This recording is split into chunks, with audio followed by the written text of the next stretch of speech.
قرار است ولی محمد نوری ورزشکار نابینای کشور مقیم در انگلستان و یکی از قهرمانان دوش در داخل و بیرون از کشور پا به رقابت دیگر بگذارد، اما این بار او میخواهد در بخش شنا استعداد خود را به نمایش بگذارد و برای افغانستان افتخار آفرینی کند.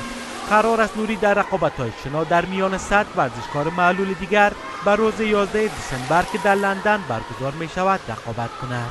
این ورزشکار کشور که از نخستین ورزشکاران نابینا به شمار می آید که در یک رقابت شنا شرکت می کند، از چندی به این سو تمرینات شنا را زیر نظر مربیان خارجیش در لندن آغاز کرده است. البته دا ځلې د لامبو وهنې په برخه کې ګرانو خوږو خویندو ورونو هڅه وکړئ چې په خپلو دعاګانو کې مې یاد وساتئ تر څو د افغانستان لپاره بیا اتلولي ترلاسه کړم. دا بهر به تاسو وینئ کله چې موسم آب و هوا ښه وي ډېری تمرینات مې زه دلې دلته کوم. این ورزشکار کشور در حال برای نخستین بار قرار است در یک رقابت شنا بخت آزمایی کند که پیش از این او در رقابت‌های دوش که در لندن میان 500 ورزشکار بینا را اندازی شده بودند توانست مقام نخست را کسب کند.